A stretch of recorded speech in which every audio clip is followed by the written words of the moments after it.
Oh, hello, everybody, and welcome to a wonderful Wednesday episode of Fake Wizard News. The wizard today is a little late. He'll be on in a little bit. Don't worry about it. But we're still going to start the stream off properly with the co-hosts here. I'm Tom, the Wizard Man. We have 30 in Industry Indigo. How's it going today, gents? Very good. Fantastic. Got a bunch of exciting topics that I am ready to dive into. We got some juicy stuff. Absolutely. It's going to be a blast, to be sure. And we're happy to have you guys here watching us across the internet.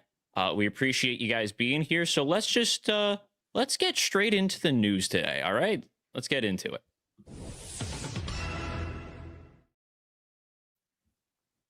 So coming in just recently, Valve just massively increased the price of a Steam Deck. The Steam Deck OLED 1 terabyte now costs more than a PS5 Pro.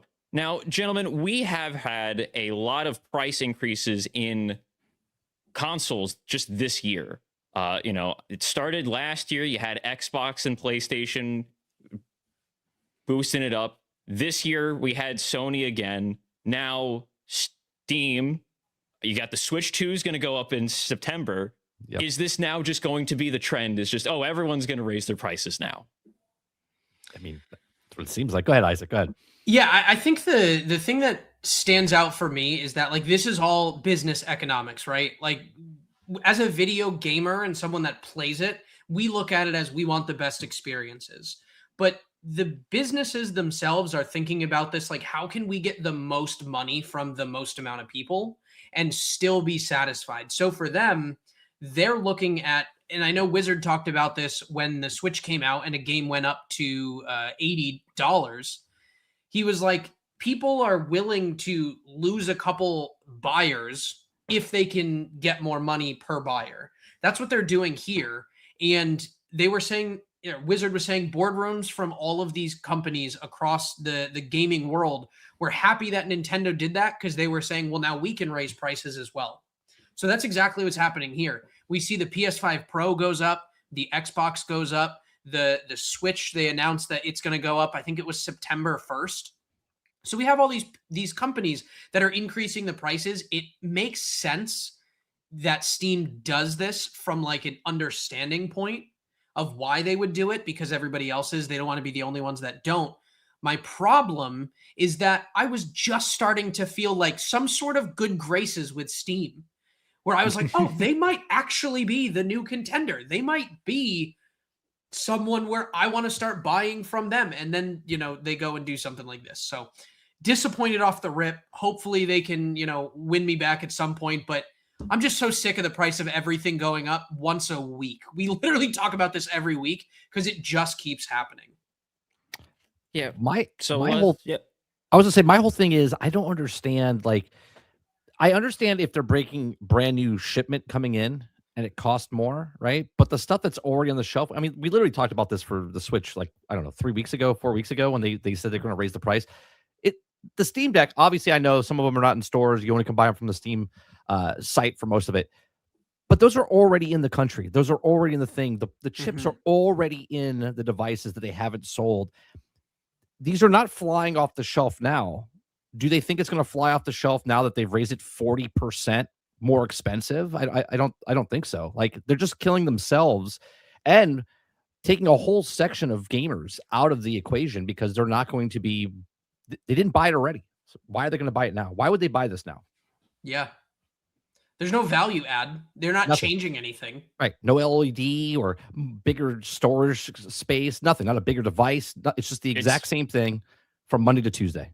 Right. Yeah. No new model. So let's see what it has to say, though. So Valve has quietly raised the price of their Steam Deck by $200 as PC parts and memory chips continue to climb in price amid shortages caused by AI hyperscalers.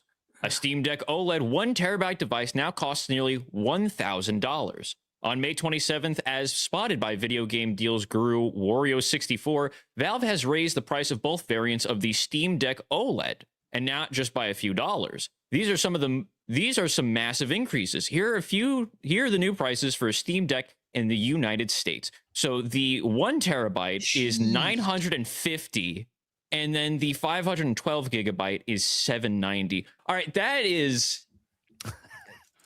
insane. That's not good. That is not good at all. I mean, personally, I was waiting for it to hit $1,000 before I bought it. Right? Like, what are we talking about here? Like, no one's buying this now. Yeah, but okay, like, what are like? I just looked it up. I know it's no comparison, but like handheld gaming, is it worth any of them? You know, the Switch, any Nintendo property, the PSP, the PS Vita, like the Steam Deck, like all of these ones that were handheld game experiences, are they ever worth $1,000? I don't think so. I looked up the DS, which, like, I know the DS was a long time ago, but there were many iterations of it. The DS, the DS Lite, the 3DS. That was $150, and we're not that far removed from that.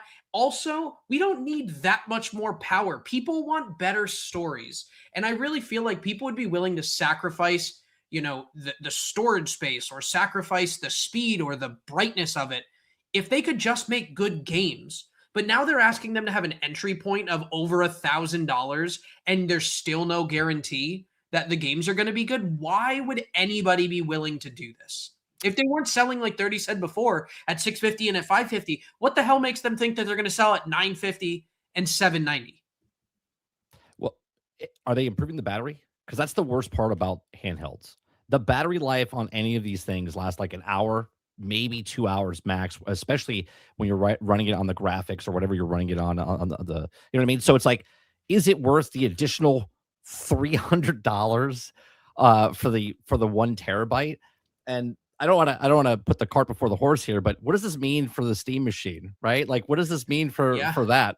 Yeah.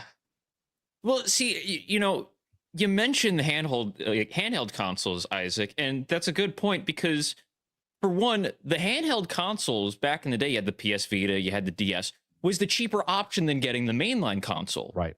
The games weren't $60, they were $40, and maybe they were like a little bit shorter. They were, a different style of game. It was the cheaper option out of the two. You had the Wii was more expensive, but the DS itself was cheaper. It was a little bit more accessible if you wanted to still play games, but maybe you didn't have enough to buy a whole home console. You could just get your kid a DS, and it's like, hey, we get you these games. Steam, they don't really necessarily have anything. It's Steam.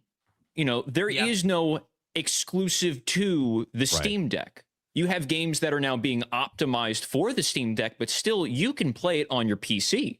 And now with them releasing the Steam Cube, you're going to be able to play it on that. So I don't, as much as everyone says, oh, it's the AI shortage, the prices are going up now, we got to do this.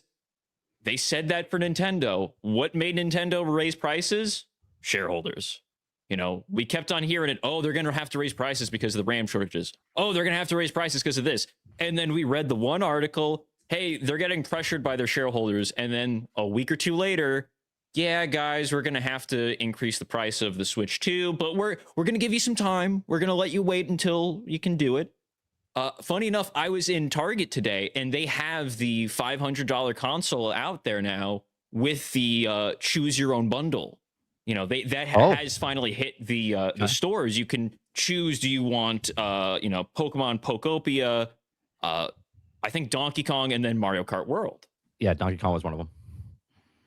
Donkey Kong sucks. I'm just saying, Donkey Kong sucks. I played the demo when I was trying to decide what one game I could afford for the Switch 2, since I did get it. And I got the Switch 2. I absolutely regret it. There's nothing good about it, but Donkey Kong Bonanza gives you a demo of like, oh, you can play this game. After the demo, I was so confused. I'm like, what are we doing? You just beat the crap out of rocks the whole time. Why is this fun? Like, I know that's a sidetrack, but like, I just need to understand. I don't know anybody that's bought it and been like, I had a really good time. The story was great. It's really funny because when we did the Game Exchange last year, it was during the weekend of Donkey Kong Bonanza, and everyone was saying, oh my gosh, this is like a Game of the Year contender. So now hearing you be like, I hate it. You just break rocks. This sucks. It was awful. Like I've seen it be played. I've played the 2-player mode like you could do with Mario Odyssey where you could be Cappy. And then I've also like tried the demo. It's horrible. There's nothing good about it. But that's where I'm disappointed in Nintendo, but like that's what brings me back here. I was disappointed in Bonanza, and that's what made me so excited about like what the potential is with the Steam Cube or with the Steam Deck, because I was like, okay, you know what? If Nintendo is no longer going to be like a guarantee on quality for games, their stories, their graphics are always the same, so there's not really much different there. But if the stories are not going to be reliable from Nintendo, I might have to start looking for alternatives in Steam. $1,000 entry point, $790 entry point plus any games I'm getting. I'm not doing that because the Steam Deck at $790, I'm assuming you're going to need a controller, which would likely be the Steam controller. No. Steam Deck is like the Switch Steam. Yeah, that's the handheld. The handheld one. Yeah. I'm thinking of the Steam Cube machine. Yeah, the Cube. Yeah. Okay, so but then at that point, it's like, is it actually worth playing handheld? I just have this like impression that handheld gamers are the ones that like, you know, at late at night with the screen really close to their face and click all the buttons. But then as 30 brought up, the batteries on all of these are horrible, especially the Switch 2. But on the Steam Deck, even if it has a battery that lasts 3 or 4 hours, I still don't think it's worth it. But also, you know, a question for you guys, and then I'm gonna fall back. Can the Steam Deck be hooked up to a TV, or is it only ever handheld? No, it can be hooked up. They have a docking system that you can hook up your Steam Deck to. So if that's the case, why would anybody ever need a Steam Cube? Well, it's more powerful because there's more internal stuff inside the Steam Cube or the Steam machine than there is in the actual Steam Deck, right? The Steam Deck is the main selling point for that is the mobile that you can take it with you, right? Where the Steam machine is more of a PC, now put it into your living room, meaning more convenient for gamers that are in between where they don't know if they want to get that Sony or get the PlayStation or Xbox or Nintendo. Now they can also get the Steam machine. Yeah. So instead of it's like, you know, your Switch 1 isn't as powerful as like a PS5. So this is supposed to be, hey, here's the Steam PS5 to go with our Steam Switch. Like that is kind of the concept behind it. But I wanted to see, because they go on here to say this makes the once relatively affordable Steam Deck a now much pricier option for playing PC games. And keep in mind that the Steam Deck is a few years old and struggles with newer, higher-end games. And yet the Steam Deck is now more expensive than ever. In fact, the Steam Deck OLED 1 terabyte now costs more than a PS5 Pro in the United States. Let that sink in. Steam Deck itself hasn't changed, said Valve in a statement posted online. These new prices reflect the current state of component costs and other global logistical challenges across the industry as a whole. We'll keep you updated if anything changes. Oh, good. They'll keep us updated if anything changes. Yeah, so nice of them. I have a feeling that update is going to be, hey, actually, we're going to have to go another 50. You know, we increased it by 200. Do 50 just to play it safe. All right, guys. Well, here's my question, right? Are they doing this? Are they upping the price of this? And again, this is just me speculating. I'm not saying they're doing this, right? Everyone wants to know about the Steam machine, what the price is going to be with the Steam machine. Okay. Now, we do know there's a 512 version, and we know there's a 2 terabyte version. All right. Well, the 512 here is $790. Do we think the Steam machine, the 512, comes out and it's $800? And then with the controller bundle, it's $900? Or do we think that the 512 version of the Steam machine is like $700 and then $800 with the bundle with the controller? Are they raising the price of this to make the Steam machine look more enticing, right? Do they come under? Again, obviously, I know people are like, no way. But why are they doing this? Because if they raise the price of these, are we talking 512, $1,000, and we're talking the 2 terabyte, $1,200, $1,500? You might as well just buy a regular computer at that point. Exactly. I mean, they still have yet to put out the prices for the Steam Cube, so that's where we're stuck in just speculation. Right. But I think it's unfortunate because we look maybe like a couple of weeks ago, we were like, oh, you know, the Steam Cube, they may end up rug pulling Sony and Xbox right now, and they could put it at like a cool $500, maybe $600, undercut them after they just bumped up their prices. People would jump for that. Like, people are interested in getting the Steam Cube because there is that period of like, hey, you know, I have a laptop for work. I can't really run most games, but I have a Steam account and I have all these games. I want to play them on my TV, or I want to play them. And, you know, there's that market for that. But I think if we're going up $200 on the handheld, I can only think that means we're looking at like $750 range. I feel like we may be looking like at a $750, not with controller, like base price. It's extra $100 with the controller, right? So yeah. And, you know, we've heard good things about the Steam controller. You know, people are liking that, sure, but is the Steam machine going to be here's what I'm curious about. You know, the PS5 and the Xbox Series X or S have been out for almost a decade now. We're getting in that decade territory. Mm-hmm. If you wanted that, odds are you already have it. Right. You know, prior to all of these price increases. So, you know, people weren't looking to buy these consoles now, and then they raise the prices. So I have to imagine they're maybe getting like a handful of sales. They're not getting massive amounts of consoles because they weren't getting a lot of console sales before this. If they start off, if the Steam Cube starts off at $900, $700, where we're getting into that almost in computer territory, is it still going to be a success? I think that's the struggle that I have with this from the top down, you know? It's too expensive as an entry point. I think the way gaming used to be structured, at least the way that I perceived it as a Nintendo fan growing up as a Nintendo kid, was like there were different levels of entry points into gaming. And like parents would buy based on what they could afford. You know, no slight to the parents, they'd get what they could afford. But they're totally priced out of the market now.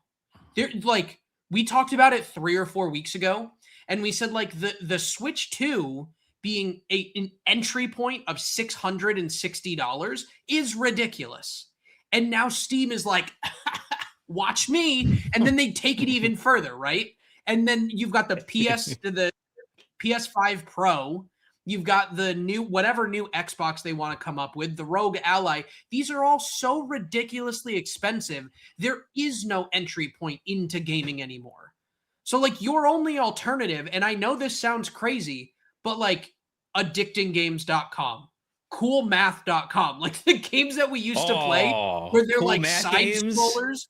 Yeah, that's like the only way into gaming anymore. Because like back in the day, kids could like work for the summer or like do chores for a few weeks, and then they could afford some of this stuff. $1,000 as an entry point for a PC system, that's a lot of money for anybody. Like that's the unfortunate reality of gaming.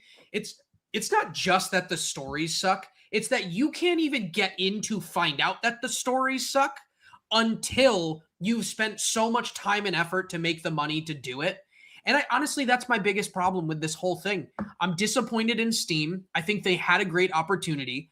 I think we keep saying that, you know, Nintendo's got a great opportunity. Steam has a great opportunity. All these, you know, companies have great opportunities. If they've shown us anything, it's that they do not care about that opportunity. They don't care about making it easier. They don't care about accessibility. They don't care about good storytelling. The only thing that Steam has going for them is that they're not a publisher at all. They just, maybe they're not a developer. Yeah, they got a couple. Yeah, they got a couple of games. Yeah. They have like a couple of games, but the majority is that they're like a facilitator in a marketplace. That's great.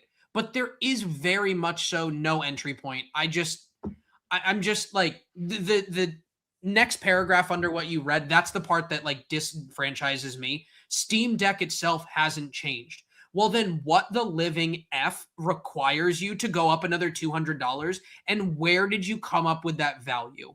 Like we used to have incremental jumps, right? It'd go up $10, it'd go up $20, maybe $50. And that's a lot of money. Now we're going up $200 in one go.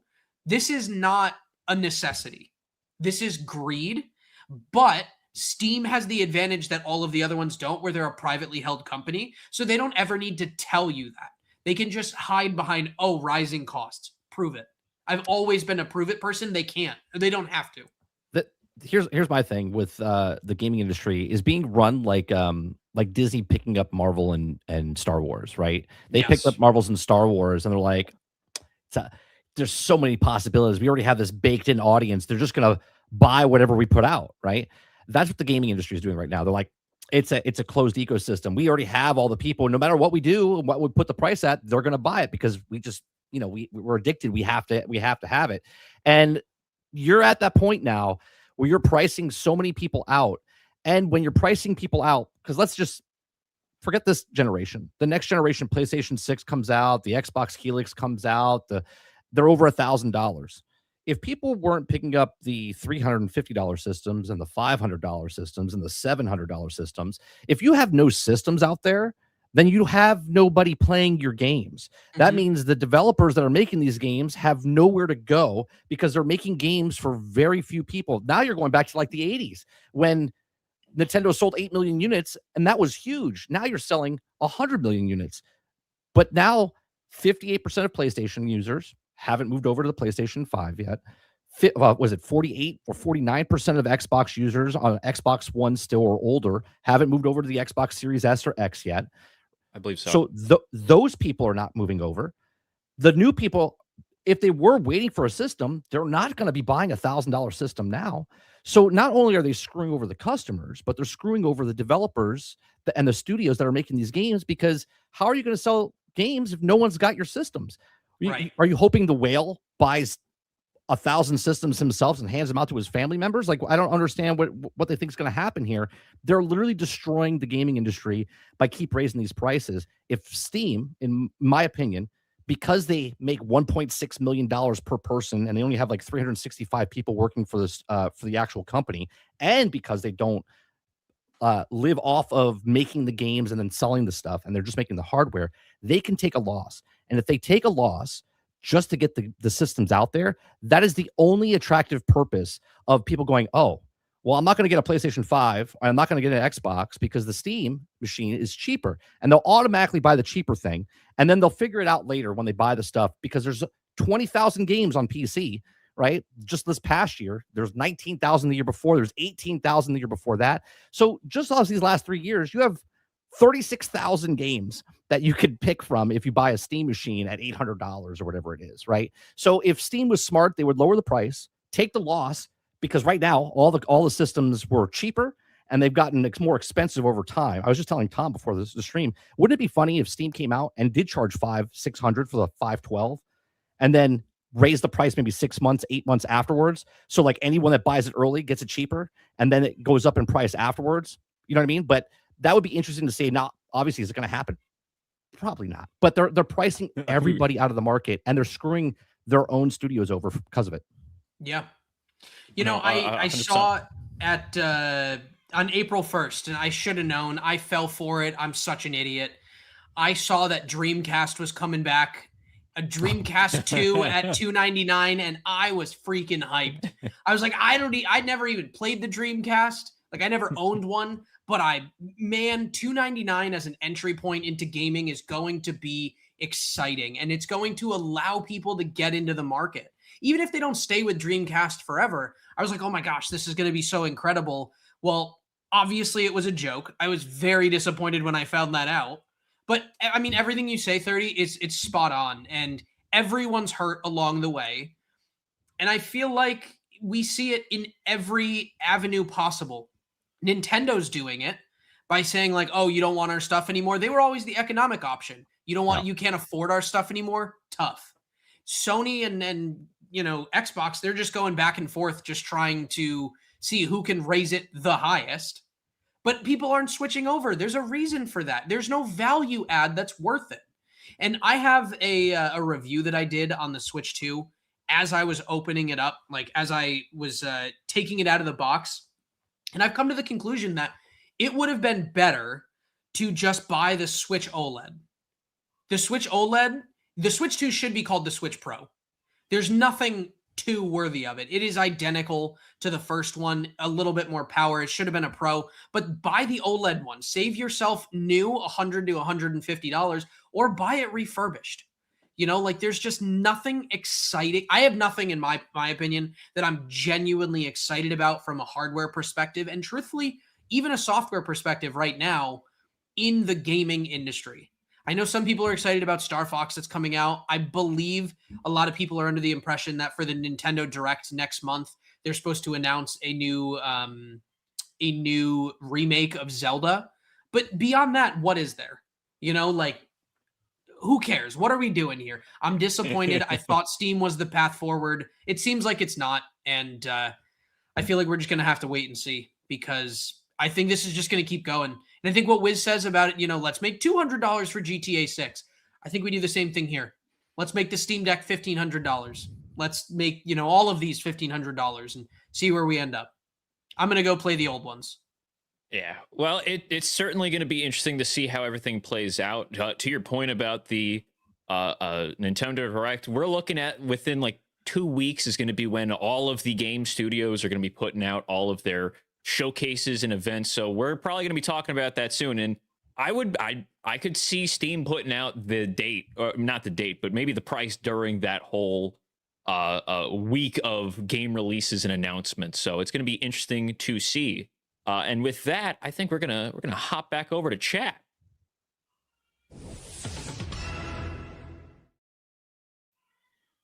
All right, getting to you guys. We got Rangav248 for a twofer. I'm not saying it's the only reason, but RAM. So yes, that is what they're claiming it to be. Is with the AI boost, it's the price of the hardware is going up, so we need to raise it as well. The only issue with that is that, hey, these consoles have been sitting on the shelf. On the shelf, yeah. Yeah. These have been shown on the shelves. And also, you had, like, I don't know if Xbox did it. I don't know if it was Xbox or Sony, but Nintendo had where they said, hey, we're raising prices. You have X date until you can get it. This cup of water is $100. Put it on this the cup of shelf. water's, this cup of water is now $400, right? I didn't change it. It's still got the same water in the cup. You know what I mean? Like that's exactly what they're doing. Totally understand at the RAM that they're getting new RAM that costs that much money over there. But you can go to Costco, you can go to Target, you can go to Walmart. They still have the exact same, like, look at the SKUs. The SKUs are the exact same. They just put them in the back. And then the next day they took them out and said, yep, this is a new shipment. Right.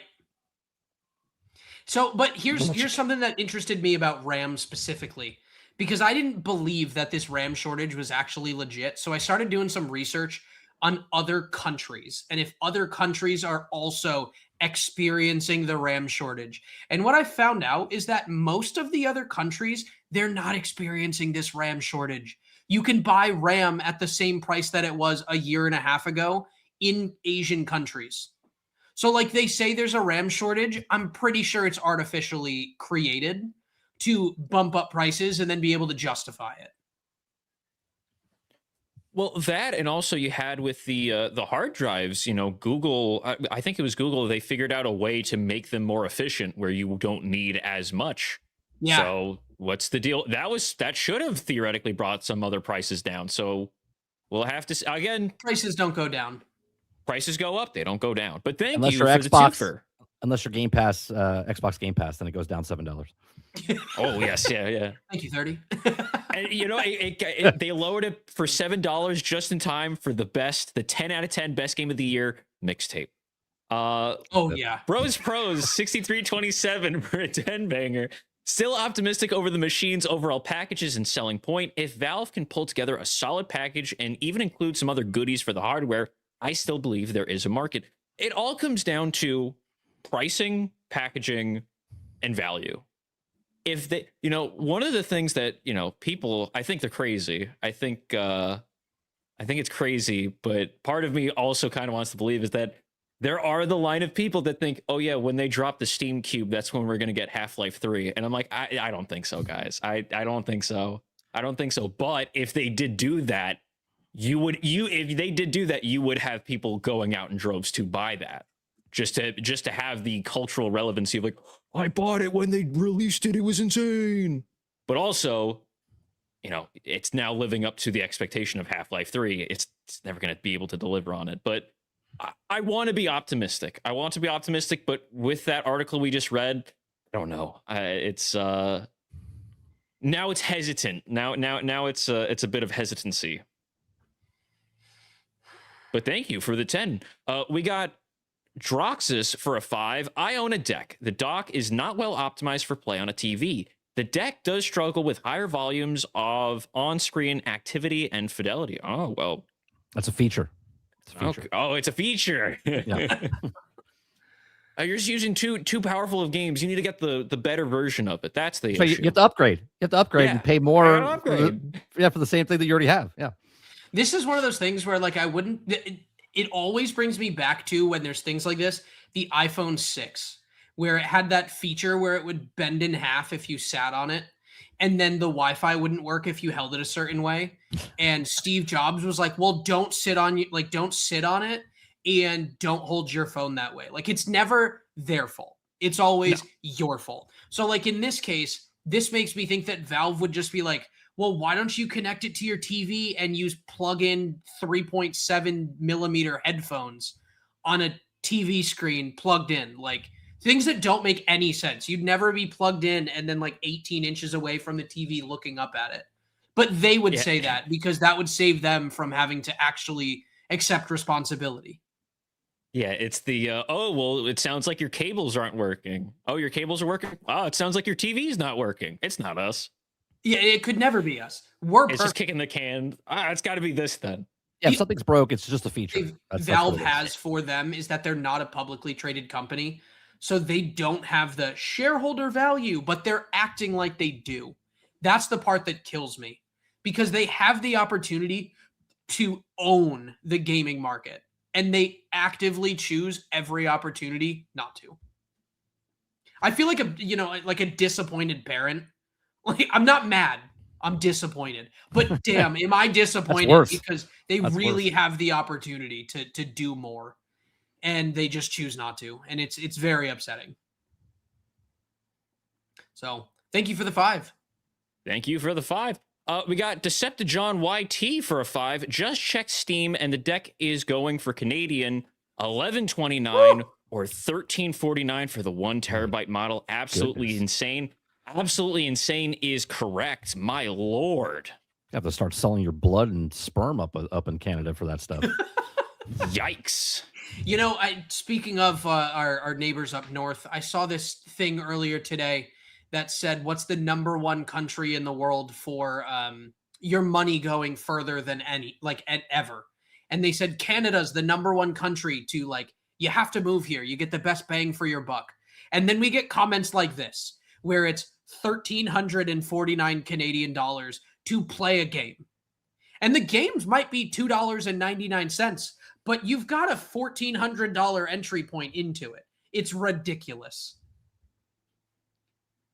I actually feel like I saw it in one of the comments earlier. I feel like I'm an internet meme where I just want to go yell at the clouds, because no one listens. Like, obviously people here listen, but no one that has the ability to change prices listens. I really feel like they just live in a silo, and they're just like, people will pay this much, but it's because they make $800,000 a year or $12 million a year, and they just don't care. Yeah, it's I wish there was good news when it comes to the I feel like every single time we talk about consoles, it's always just like, yeah, they're doing this now. Yeah, they're doing something stupid again. But it's every week, it's like we never get a break. No shortage of actual idioticness from these companies every single week. Yeah, very disappointed. And it's the perfect cue up, because let's talk about more news about consoles and their questionable decisions. Oh, just, the Steam's increasing their prices. The previous person increased prices. We got Nintendo to produce 20 million Switch 2 consoles by March 2027. As production ramps up, this would represent a 20% increase from what the company reported earlier this month. I don't didn't they just hit 20 million units sold? They have like they're not even at 20. They're at like 19.3. No, I think the last reporting was March was 19. Yeah, the end of the year. Yeah, 19. So, it was almost 20. Yeah. So by the time, I think the estimation is now after March, because the reportings that they had were for March 31st. So now, but at this point in time, they've now hit 20. I don't know though. Let's see. Nintendo is ramping up the production of the Nintendo Switch 2 as the Kyoto-based firm looks to produce 20 million consoles by March 2027. In the company's financial results posted earlier this month, the company said that it expected to sell 16.5 million Switch 2 consoles in its next business year, which runs until April 2027, down from the 19.86 million it sold in the last. Now, according to Bloomberg, the firm plans to produce 20 million Nintendo Switch 2 systems, an increase of around 20%.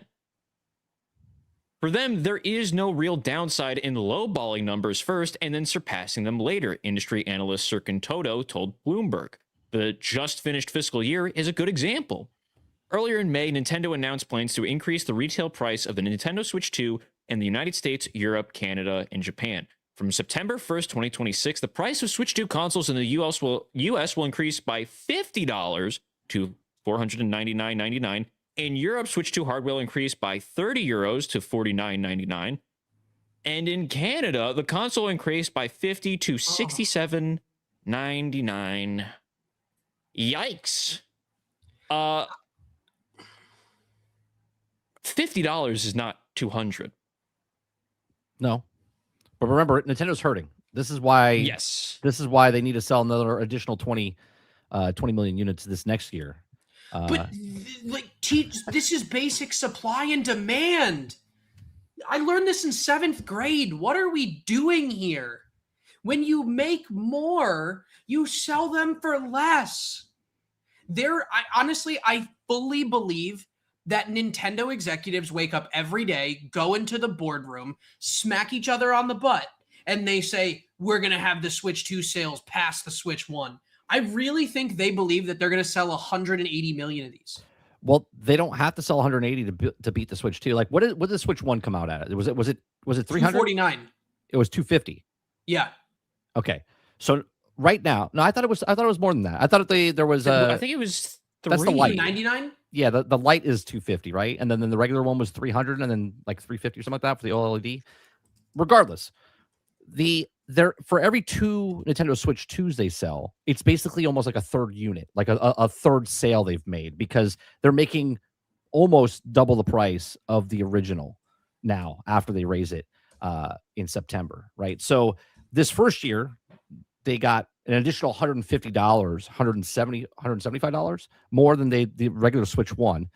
Now this coming year after September, every 2 Switch 2s they sell, it's almost selling 3 Switch 1s, right? And this is what they're doing. PlayStation did the exact same thing while they raised the price. This is why the PlayStation 5 is the most profitable PlayStation they've ever had. It's not the most selling. It's underperforming from the PlayStation 4, but at the same time, it's making way more money than the PlayStation 4 because they've raised the price so much.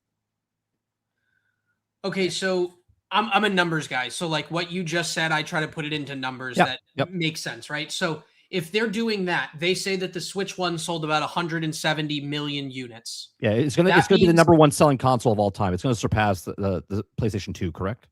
Yeah. Most likely. Yeah. And then they say it's in 1 out of every 3 households in the US has it. That's incredible in itself. But that would mean that for Switch 2, we have to sell 112 million. Now, with that being the case, in the first year, now again, like when you think of new and exciting things, like a lot of the bulk of these sales for consoles, they want to get within the first 2 years, because that's when like the hype is the most. That's when people talk about it the most. That's when it's new technology. It's exciting. Like theoretically, as time goes on, like you just said, 30, they're just keeping them in the back room. Like they're not making updates. You're not going to get more RAM 4 years from now in this thing. You're not going to get better battery life 4 years from this thing. They'd save that to do a Switch 2 Pro or a Switch 2 OLED or whatever. So you're looking at the base unit of this. They're less than a sixth of the way there to this, expecting it will happen. And like, could they get there? Maybe. But if we look at Sony, where you said 58% of the people are still working on a PS4. PlayStation 4, yeah. Yeah, Nintendo's going to do the same thing. Because there's not enough demand that makes it worth it. And that's the part that I have the problem with. They make these games where they're like, this is going to be a unit mover. We know it. Example, Pokopia. They didn't even sell 2 million units because of that unit mover.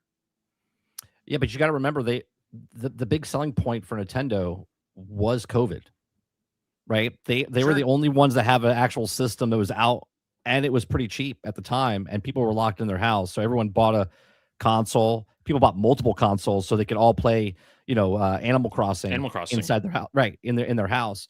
They don't have that now, but yet they still want the same sales numbers they had during the pandemic time. Sure, which is not going to happen. No, and that's okay. There's the gamer part of my brain where I hear, okay, they're giving people a runway to hop on to the Switch 2 before they raise prices. Now here we're hearing, okay, they're going to be pumping out consoles. This makes me think that they are going to be trying to swing for the fences with this upcoming Direct. Because if they're doing all of this, they need to. The thing that I'm curious about, and the reason why I don't understand, is why would you guys be doing these announcements before you actually announce the games? The biggest complaint that many people have had about the Switch 2 is, oh, I don't want to get a Switch 2 because they have no games on it. Oh, if they had a 3D Mario, I'd get a Switch 2. Oh, if they had a Legend of Zelda game, I'd get a Switch 2. Why are you guys... It feels like you guys are keeping everything to your chest. You're holding the cards to your chest, but the plays that you're making are making people turned off. If you went out and you said, hey guys, here's the Nintendo Direct, here's boom, we got not only are we doing a remake of Ocarina of Time, we got Odyssey 2, we have like a full remake of Mario Galaxy and Mario Galaxy 2 to coincide with the game release. We got a new Star Fox on top of the other Star Fox. We got everything that you've been asking for. Now we're doing, hey, we're going to increase prices, and we're pushing to push out consoles. Having them do it where they're doing these announcements, they're increasing prices, all of this before they actually say what the games are. It feels like you're already dividing the people that would have hopped on. You're now making those people that were like, oh, I was thinking about it, but right. I don't know. You guys keep on making moves that I don't feel like I trust you guys anymore. How many people chats, I see you guys in there, a lot of people are like, yeah, I won't get Nintendo anymore. I don't like what they've been doing. I won't get Nintendo anymore. Yeah. So I feel like it's really odd, the steps that they're taking in doing these decisions. Were they going to increase prices? Most likely. Everyone is. The fact that they wouldn't, and with the shareholder, putting the irons to them, it was going to happen. But why wouldn't you have waited to actually have something people wanted? When the Switch 2 announcement came out, they didn't say the prices for anything, and it was leaked the $80 Mario Kart, and that's where everything exploded, because everyone went, Mario Kart, $80? The hell are you guys thinking? What are you guys doing? The decisions that they're making, the way that they're presenting things is odd, because you could have the people in your corner. How you're presenting things, you're losing them. Yeah. Yeah, I just, the part that it says it in this article, it says it in every other one we read. It says, in light of changes in market conditions. They say, oh, this is what the market demands. I honestly would have more respect for Steam, Sony, Microsoft, Nintendo if they just said, we just want to charge more.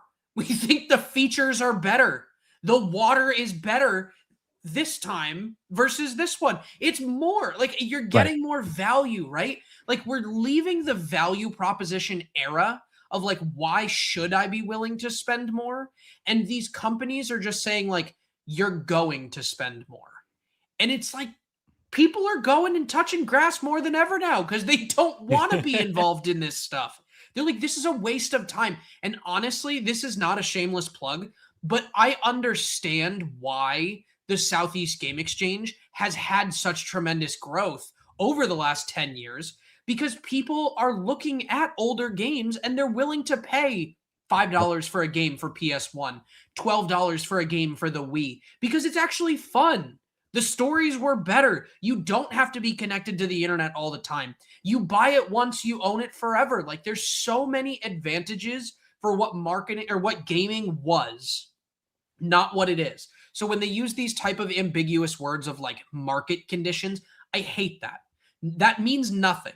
And nobody understands. There is no translation. There is no way to prove this. It just feels like we're just doing it cuz and you're just going to deal with it. Well, last year they used the word tariff, and obviously they were full of BS because now they're trying to sue so they can get the tariff back, and then people are suing them instead of them getting the tariff money, that it goes back to the actual consumers that got paid for it, that paid for it up front. I always say this on my channel. I always try to educate people as far as everyone always thinks it's a, Team Xbox, Team PlayStation, Team Nintendo. These companies are the industry. They control the industry. When one person does something, the other person also does it. Then the other person, they all follow suit. They all do the things. As a, if you like sports and stuff, there's always that hurrah, I like PlayStation, I like Xbox stuff.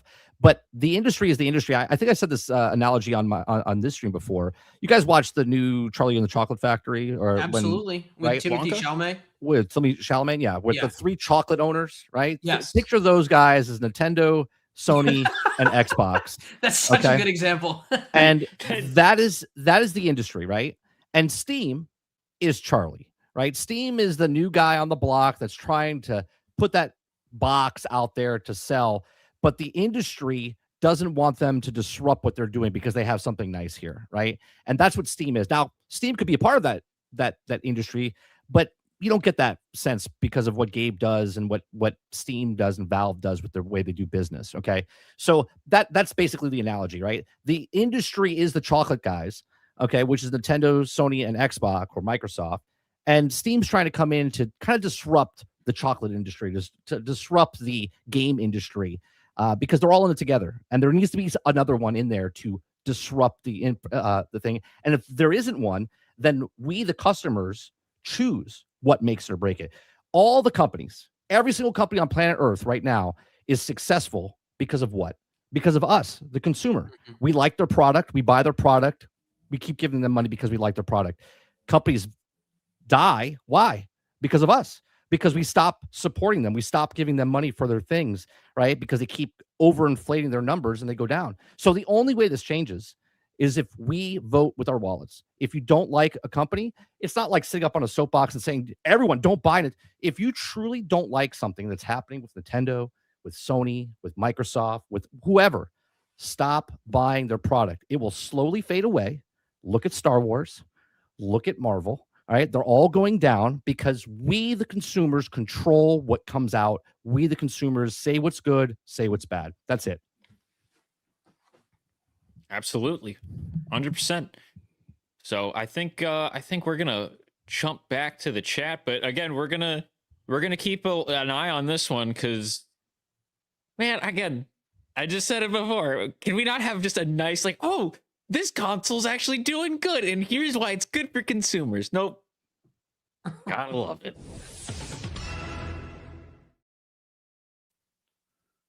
All right, hopping to you. We got Robin10 given 5 Fake Wizards live memberships. Thank you, Robin10, for making the chat a little bit more green. We thank you.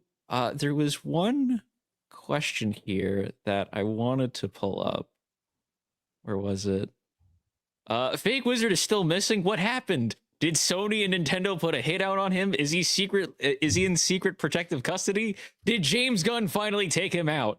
No, he's on his way. He was at an event, so he's on his way, rest assured. But that's where we're keeping it going in his absence. We are the Wizards. You at home, you can be a wizard too. I could be a pirate. I don't have a wizard hat. I have a pirate hat. What did we say? You guys are the acolytes? I forgot what's the denomination for the chat. Yes, you guys at home, you are the acolytes following along. And we appreciate you guys. We do appreciate you. All right, pulling up the next. Well, Tom, I also want to mention we did get it's called a laughing disco from Smiths and Sons. So we don't get to see it on chat on our end, but basically YouTube was intimidated by TikTok and decided, hey, we need opportunities for these little stickers that people can add in. So those are representative as well. So jewels, I think they're called. Yeah, jewels. Right, exactly. So we got that. That is from Smiths and Son, and we appreciate it. Thank you so much. We will do our part to make sure you get a shout out as well. We just got another one as well from Alan Jin. They sent a star. So thank you guys so much. We appreciate that. Those are the jewels. We would say stay off of TikTok if you can help it. And thank you for being here. So we're going to do what we can to get the wizard here, and we'll see what we can. But Tom, I think we've got some more topics about some other very obnoxious stuff. We got tons of stuff to talk about. So let's get straight into it. The Pokemon X Target returns with Drop 2, designed for fans and by fans. Now, a couple of weeks ago, we covered there was a special Pokemon 30th anniversary drop with Target where they had a bunch of different items and collectibles all tied to Pokemon and their 30th celebration. They had you see the guys with the jackets here. They had a Kanto one. They had special like crew necks. They had books, Trapper Keepers, stickers, all of these things. They had Trapper Keepers. Yes, like actually like branded Trapper Keepers. All in inspired by and based off of Pokemon. And so they split it up where they had a first drop and a second drop. Now, we covered it on the stream that the drop was scalped to high hell. There were people outside of Target several hours beforehand, probably lining up as early as like 3 a.m. trying to get in and get the drop. So now here's the second version of it. And there's specifically something I want to get to about this article. This is on Target's like corporate website. Like this is their business website. This isn't just actively on Target. So let's get into it. After an unforgettable debut, Pokemon X Target is back with Drop 2, and it's all about giving fans more ways to join the celebration. Launching June 6th in Target stores and online, Drop 2 continues to celebrate 30 years of the beloved Pokemon franchise with more than 40 new products featuring deep fandom details. The collection, co-created with the Pokemon Company International, is designed to thrill the community, including families, longtime trainers, and new fans alike. Drop 2 is another love letter to Pokemon fans, says Gigi Guerra, Vice President Creative Curation. Every detail was thoughtfully considered, from the biggest statement pieces to the smallest hidden touches, so fans can discover something new each time they engage with the collection. Wowee! I'm so excited to spend money on merchandise. Whoa, look, there's a Mew on the sleeve. I gotta spend $60 on that or $40 on that. But the reason why I wanted to bring it in, you buy 5 of those, that's one Nintendo Switch. That is one Nintendo Switch. But the reason why I'm gonna buy so many of them is so that I can sell them for a higher price thing, and then I can buy 4 Nintendo Switch 2s, and then I can sell those for more money. It never ends. The whole resale market thing. First off, I think everyone can agree scalpers suck, right? It's literally just like that's their business. They just do that to make money. But like, what happened to the days where people bought things to just enjoy it? Now everything is about like, how can I turn this and make more money? How can I flip this? How can I, trick people into paying more than they're charging at the store? Like, I'm so sick of it. It's very obnoxious. Stop doing it. If you're a scalper on this channel, stop it. But like, I'm so annoyed. Buy it because you want it. Don't make it harder for everyone else, please. But honestly, why? For Target as a brand, I don't really think Target is, that great of a brand. And I don't think they have been for the last 5 years, but like now bringing Pokemon into it, it just feels like Target's just like trend hopping. They're like lily padding from one trend to the next, and they feel like this one's going to bring them the money for now. I'm so sick of it. So I don't know, Tom, you're probably better at speaking toward it, but I feel like Pokemon is a lot more like hush hush than it used to be. Not that there's not still value there, but it's nowhere near as much as it used to be.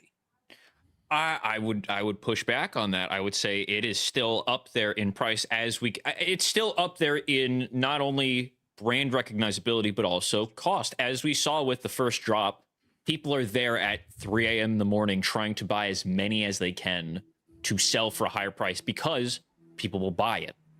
So that's where people are with it. I understand why Target did this, and it makes sense from when you look at the perspective of Target over the last, let's say 7 years. It all kind of started in 2020 during the pandemic when people would watch people on streams open up Pokemon cards and they'd go, oh, that guy's having fun. That guy pulled the shiny card. That looks like fun. I want to have fun. Let me go to Target and get cards and then I can open things too. And then people went, well, hold on a second. I could go to Target before those people, buy everything, and sell it back to them.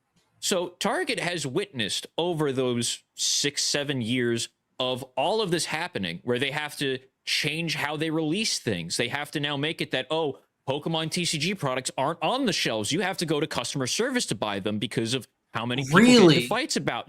At a lot of locations, they have it at customer service instead of having it on the thing. Every single week now, if you go on Twitter, there's a new video out of someone getting into a fist fight at Walmart over the most recent Pokemon drop because someone grabbed everything and then was like, bro, I wanted that. And they start tussling it out. So if you're Target and you see, holy crap, these people are coming in every week, Wednesday to Saturday, trying to get this stuff. If we just sell Pokemon stuff, we're just going to make bank. Like it makes total sense from their perspective of like, hey, we have a problem with these people, but they are massive spenders. We should just sell Pokemon stuff.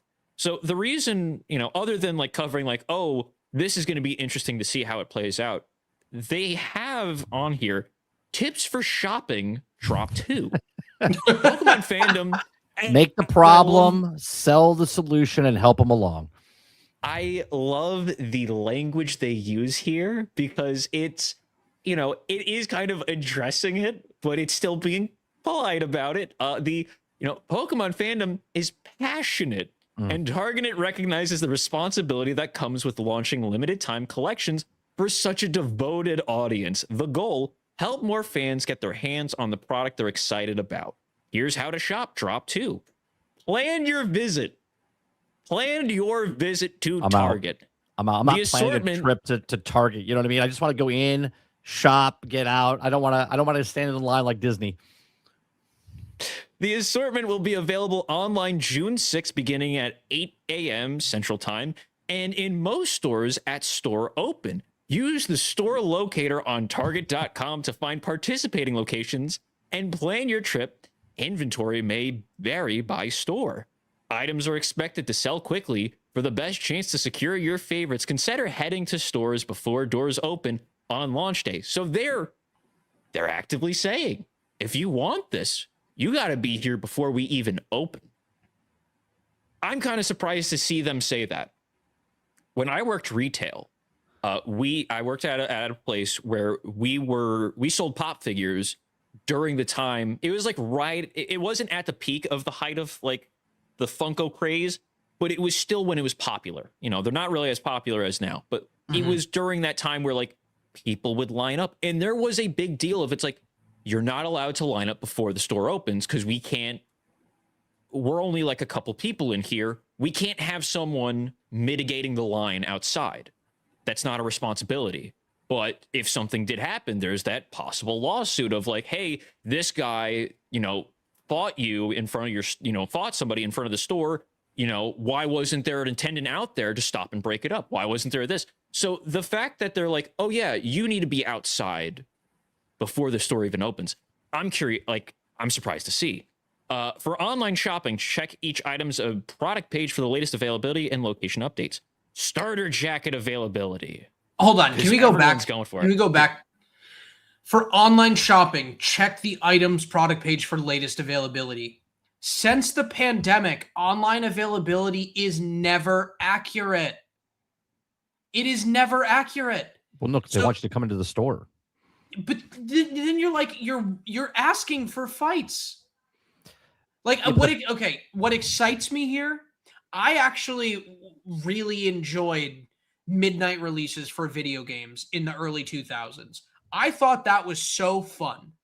You stay up late, you enjoy it. Everybody there, they're wearing their t-shirt. Someone plays music. You bring some Cheetos. Like, you have a good time. You wait there respectfully. You go in and buy the game and, like, you know, have a good time with it. Now they're saying, beat people up if you need to. Our website's not going to work, but check inventory on the website. That, to me, is the equivalent of when you call and it's an AI and you can't get anybody. And then you get really, really, really pissed off. And then you're like, what the actual hell am I doing? And then they're like, goodbye, and hang up. And you throw your phone out of a moving car. Like, the box stores make, obviously, everyone has a girlfriend or wife or boyfriend that loves shopping at Target. My wife loves shopping on Amazon and Target, and it just comes, right? But these companies, Target and Walmart, they need people to come into the stores. Yes, they make online shopping, but like you said, the inventory is not accurate, so they want people to come into the store. Well, one, when they do stuff like this for Pokemon, they want you to line up early. Well, guess what? Target calls the local news stations, and the local news stations come out and they go, "Oh, look, Pokemon," and they get advertisement on the news channels. That's free advertisement for Target. Two, you get people to come in. You ever go to a gas station, you're at the pump, and you want your receipt, and you hit the button, and then it says receipts inside. And you're like, I want to sell you stuff. Right, because the gas station makes money when you go inside. That's why Target, when they say, this is to cover their butt, right, where it says for online shopping, check the items in each product page, latest availability. You're right. It's never accurate. So if you want accuracy and you want to make sure you get there early, get in line, get your stuff. But what stops the first person to walk in and just clear out the entire rack of jackets or shirts or whatever, right? Do they limit it to how many you can have? Does it say limitation to each of the things or no? So that's where it's over here. So they do, and so it was 2 purchase limits. They've now lowered it to 1 unit per item per guest. So now you can only, so it used to be you could get 2 of one, you could get 2 of each thing. It's now 1 of each thing. So you can still get everything, but you can only get 1 of them. You can't get 2 of all of them. You can only get 1. But also, you know, the thing that people are going for are these like starter jackets. It was, I think, like 130. The first one was Kanto, like the irregular, like the original game. The little flap here where it says the Johto region, it flips up in its pocket, but it has the badges like sewn into it. So it's like, oh, it's a cool thing. Hold on, you said 130, like 130? I believe they're $130. Yeah. I'm disgusted at this world. I don't want to be here anymore. Hey. Not only is it Target, it's Starter. It's the Starter brand. Oh. Nobody's worn jackets like this since the 90s. What are we doing? Well, it's coming back. It's coming back. We're right in the rave. It's coming back. But they're not. So the thing that they're like, the main collectible item from the drop was the jacket. That was the thing that everyone was going for. Starter jacket availability, a limited number of Pokemon Johto and Hoenn region starter jackets, new for drop 2, will be available online only on June 6th. Beginning June 7th at 8 a.m. Central Time on Target.com, guests will have the opportunity to pre-order a second wave of all 3 versions of the Pokemon starter jacket, Kanto region from drop 1, plus the drop 2 Johto and Hoenn region jackets for delivery later this winter. Winter. You don't even get the item now. You get it later. Oh my God. It's like pre-ordering a battle pass. Do they do that? Please tell me they don't do that. Yes, yeah. EA does that. Yeah, EA does that with Battlefield now. They just started that. But they'll frame it nicely. It's the season pass. Yeah, it's the season pass. Get it earlier before everybody else. You know, it's for the season. It's not out yet, but you'll have it once it comes out. Okay, so Tom, I'm pretty sure Wizard told us that he used to work at Toys R Us. Is that true? He did. Yes, okay. He did. Toys R Us mastered this. And this is what makes me so sad. All of the good things on handling crowds, product availability, like accessibility, payments, they're all in the past, right? Toys R Us did such a good job of like putting out enough on the floor, but then keeping stuff in the back. And you'd go to them and like actually talk to someone. I know that's crazy, but you'd actually talk to someone and they would go check and say, yes, we have it. No, we don't. It like limited this. Now they're like, we don't know how to stop the scalpers. Toys R Us figured it out 40 years ago. Like, this is artificial scarcity. Yes. Because if they already, like right here, saying, oh, limited number of jackets, you could print more. I know how this stuff works. You could make enough if you wanted to. They don't because it makes the value of it. But they could put them in the back. They could have it available for more people. They could make this thing easier for everybody. They just choose not to. Well, that's where I feel like the whole thing of it's like, hey, they don't have, like, there's probably this many of the new jackets, like this small amount. The fact that they're using this specific phrase of a limited number off the bat for the online, they're not even going to have it in stores. So if you want to go sit and, wait in front of Target at 3 a.m. till 8 a.m. for it to open to try and get this jacket to resell, they don't even have it in stores. It's online only. And then having it be the next day that, oh, we're going to just do a open pre-order for all 3 jackets and it's going to come later. This makes me think that they're just going to have how many people are going to order it, and then we're going to put in the submission for them to be made. So right. This reads more like, why, I know you guys aren't Pokemon guys, but you understand the whole thing of like, all right, 100%. Resellers, pre-order video games. That's exactly what they're doing here with clothes now. Yes, it's the do you think that this, I want to say angle, the way that they're trying to do this, oh, we're not going to make it's not 2 items per unit, it's going to be 1 item per unit, and we're just going to have a pre-order. Sure, it delivers in this winter, but like you'll still get it. Do you think this is them making efforts to actually try and curb the whole reselling market, or do you think this is just going to play into it more? I mean, in video game terms, gamers going to game. They're always going to find water goes to the lowest point. They're always going to figure it out. Someone in chat even said it. What about if I bring my wife, my son, my nephew, right? So we're all there and we're each doing separate transactions. Do you know what I mean? So now I can get 10 items or I can get 15 items, whatever it is, right? And then maybe I go to a different location that's out of the way that not a lot of people like buy the Pokemon stuff, and maybe I can get double dip or something. Maybe I send someone else to another store to pick up. There's ways around to get more things. So you could control the scalpers a little bit more, but at the same time, they're going to figure a way to do it. Now, I do think it's smart though for Target, because product like this, if they didn't do stuff like this, right, and this is why they're marketing it, this is why they're saying stuff, it goes fast. They don't have to hold the inventory. This stuff's going to come in that day. It's going to be gone that day. And then they can open up the floor for something else, right? And that is a small sampling of going, oh, we gave them 10 jackets for each store. They sold out right away. Now, the next day, people start pre-ordering. So now they know how many they have, like you said, Tom, how many to put in production. And that's all it is. So this is a small sampling of a testing that they're doing. Again, it's not in every region, right? It's at participating locations.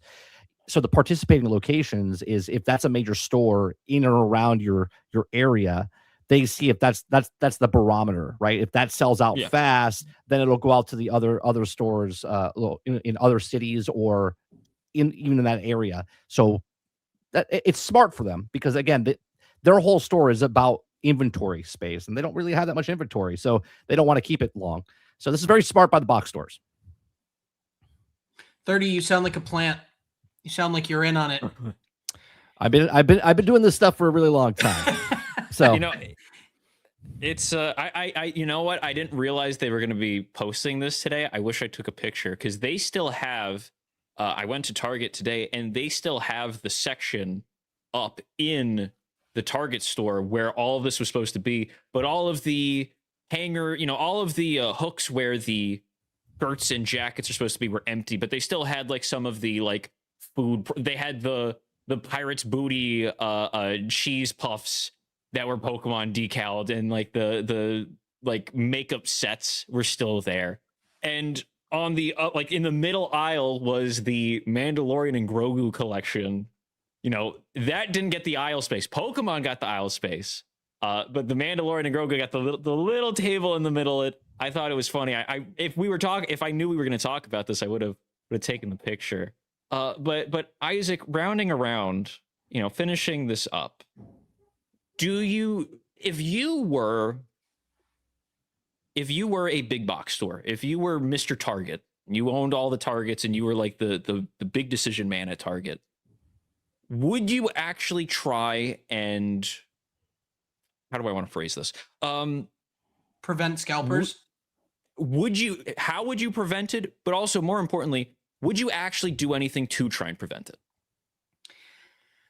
I think this is a moral and an ethical question at the same time, because from a business perspective, Target's job is to sell as much as possible. And the moral aspect of it is, are we willing to sell less to do it morally or to do it ethically? Unfortunately, most people at the top of these businesses, they don't care because they're publicly traded companies. So they're just saying, we're going to do whatever we need to build shareholder value. That's what they do. So if you're asking me specifically, I like to think I'm more on the moral side and more ethical about how I approach these things. I absolutely would try to figure out how to stop scalping. In fact, I'd take it one step further, and I would say, like, let's group think this, right? Like, let's have a ton of people in the public try to help us come up with ideas on how to stop scalpers. I almost think that would buy goodwill from people and get more people to buy from your store overall, rather than us just saying, like, we figured out how to stop scalpers and then actually doing nothing to prevent it. So would I do it? Absolutely. Do I think there's a benefit to it? Absolutely. Do I think that they actually will? Definitely not. And that's the unfortunate, truth in this whole thing. I don't see this going anywhere. This is drop 2. And anything in the future, I just see them doing this again because, again, they're always looking at bottom line. And if it is something that could lose them money, they're not going to do it, regardless of if it hurts us as consumers. They want us to mindlessly consume. And unfortunately, the scalpers are in their equation of mindless consumers. Well, for box stores, though, they don't know the difference between a scalper and a customer. They just know the money is being spent, and they move the inventory out of their store. But they could know the difference. That's the problem. But they don't want to know because... Well, yeah, right. Because if, let's just say they hire one extra guy to stand there and be like, let me see your ticket that you got. Okay, you could pick one thing off the shelf. That's time consuming. That's an extra employee they have to spend money on. They don't care about any of that. They put it in the store. It comes in. Have you ever worked retail before? I've run the operations. I've never actually been on the floor, but when like Black Friday comes or anything else, people run in, they destroy the tables, and then it's like a hurricane. They leave, right? The store's, the employee there is like, oh, Jesus Christ, I hate my job. I hate my life. But the store's like, we made some good sales today, that's the difference between the corporation doesn't care. So a scalper to them is a customer, and as long as they're making the money of the product they're putting out, they'll tell you in your face, like online, we really care. We're trying to stop scalping. It's like Call of Duty saying they're going to stop the cheating, but they don't, because it's people in the game still playing the game to keep it going. Yeah. No. Well, we've seen. I feel like we've seen the reason why they have done. I think the things that they have is because it turns into the safety issue. So we have to now have things behind the counter, because when we had it out in the open, people were getting injured. So that's where it's the steps that they're going to take is to make sure it's like, okay, we're gonna do these things now because people got hurt, and we don't want that to be happening anymore. So that's where it's going to be, I'm curious to see with the jackets not going to be in store during the day of release. Is it still going to be a blowout? Everything's sold out. Is it going to be a rope drop 3 a.m. gotta be there? I am curious to see. It's going to be so not next, I think it is next week, isn't it? Was it yeah, it's June 7th. 6th. Yeah, 6th. Yeah, June 6th and 7th. So it's going to be next week. So not next week's episode, the week episode after, we will probably cover how that all turned out. So real quick, Ryan Lopez in chat says Toys R Us approach worked. Why? Something's not the same. Where's Toys R Us now? Well, that's a very complicated issue, though, because there is so many levels to it. Yeah, but their business is not here anymore. So even if their scalping plan worked, the rest of their business model didn't work. Yeah. That's a hard one, 30, because you'd have to look at why didn't it work? Because they signed a deal with the devil of Amazon. Yeah. And that's why. So, dumb business decisions, totally. Do you guys remember Playworld? Yes. Yeah. Turn your frown upside down, right? Yeah. It's one of those things. It's what I said. There's moral and there's ethical. And the major corporations that the Wizard talks about, that we talk about all the time, they don't care about that. Yeah, they don't care about that.